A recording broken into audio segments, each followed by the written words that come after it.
Bacaan liturgi Rabu 12 April 2023, Hari Rabu dalam Oktav Paskah. Bacaan dari Kisah Para Rasul. Pada suatu hari, menjelang waktu sembayang, yaitu pukul 3 petang, naiklah Petrus dan Yohanes ke bait Allah.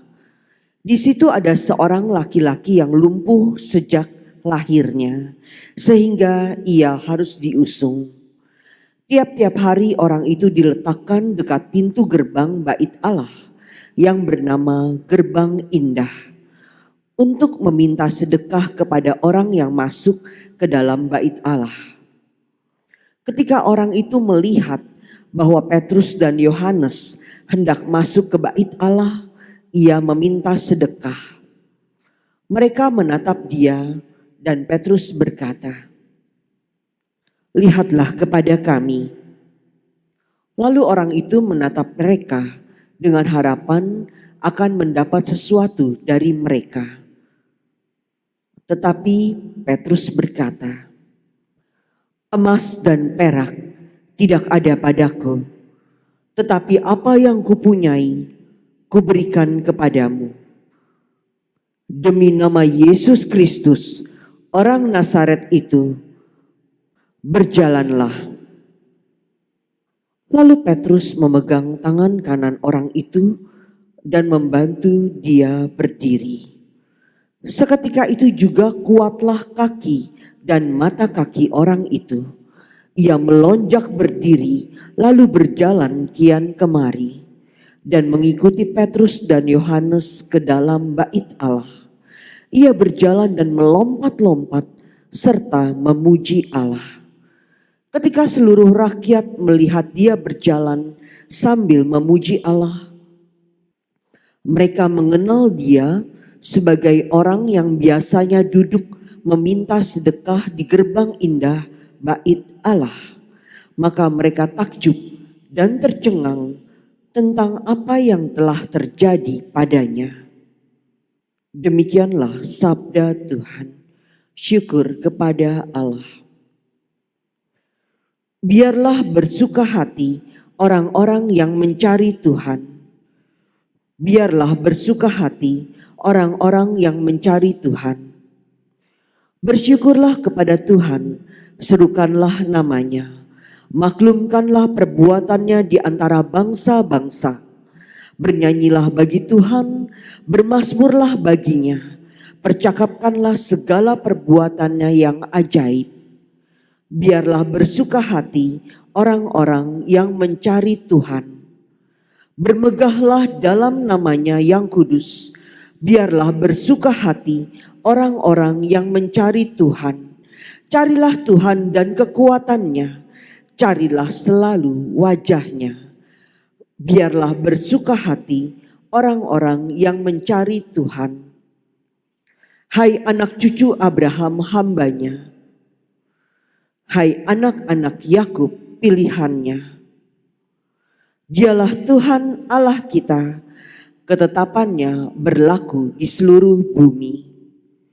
Biarlah bersuka hati orang-orang yang mencari Tuhan. Selama-lamanya ia ingat akan perjanjiannya, akan firman yang diperintahkannya kepada 1000 angkatan, akan perjanjian yang diikatnya dengan Abraham, dan akan sumpahnya kepada Ishak. Biarlah bersuka hati orang-orang yang mencari Tuhan. Alleluia, alleluia, alleluia.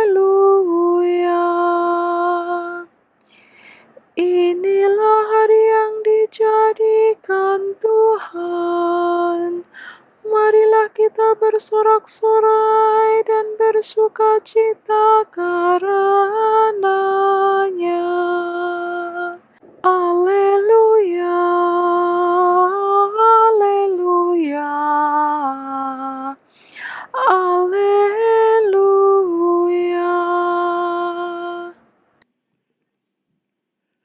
Inilah Injil suci menurut Lukas.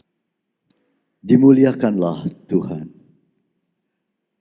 Pada hari Sabat, sesudah Yesus dimakamkan, dua orang dari murid-murid Yesus pergi ke sebuah kampung bernama Emmaus yang terletak kira-kira 7 mil jauhnya dari Yerusalem.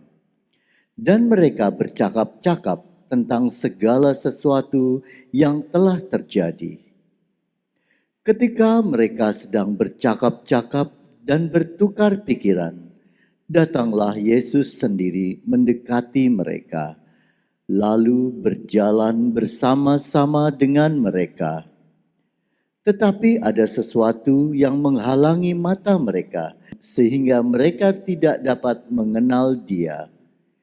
Yesus berkata kepada mereka, "Apakah yang kamu percakapkan sementara kamu berjalan?"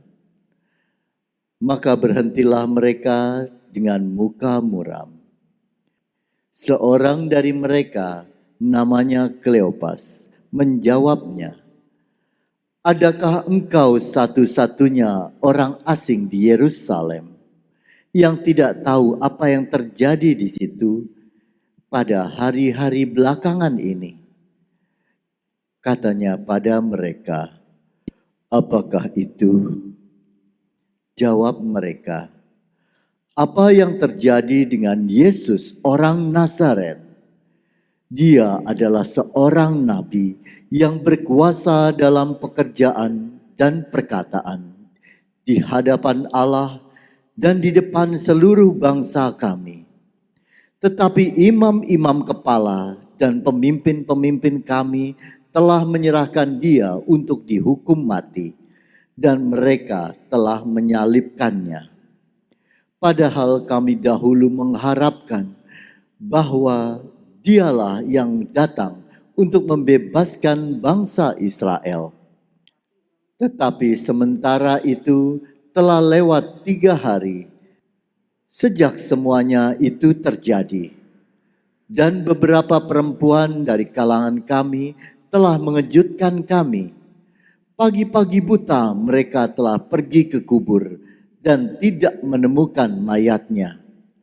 Lalu mereka datang dengan berita bahwa telah kelihatan kepada mereka malaikat-malaikat yang mengatakan bahwa Yesus hidup. Dan beberapa teman kami telah pergi ke kubur itu dan mendapati bahwa memang benar yang dikatakan perempuan-perempuan itu, tetapi Yesus sendiri tidak mereka lihat. Lalu ia berkata kepada mereka, "Hai kamu orang bodoh, betapa lambannya hatimu, sehingga kamu tidak percaya akan segala sesuatu yang telah dikatakan para nabi. Bukankah Mesias harus menderita semuanya itu untuk masuk ke dalam kemuliaannya?" Lalu ia menjelaskan kepada mereka apa yang tertulis tentang dia dalam seluruh kitab suci, mulai dari kitab-kitab Musa dan segala kitab nabi-nabi. Sementara itu mereka mendekati kampung yang mereka tuju. Ia berbuat seolah-olah hendak meneruskan perjalanannya. Tetapi mereka mendesaknya dengan sangat, "Tinggallah bersama-sama dengan kami, sebab hari telah menjelang malam dan matahari hampir terbenam." Lalu masuklah ia untuk tinggal bersama-sama dengan mereka. Waktu duduk makan dengan mereka, ia mengambil roti, mengucap berkat, lalu memecah-mecahkannya dan memberikannya kepada mereka.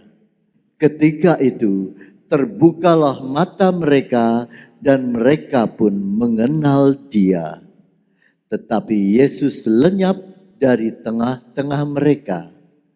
Kata mereka seorang kepada yang lain, "Bukankah hati kita berkobar-kobar ketika ia berbicara dengan kita di tengah jalan, dan ketika ia menerangkan kitab suci kepada kita?"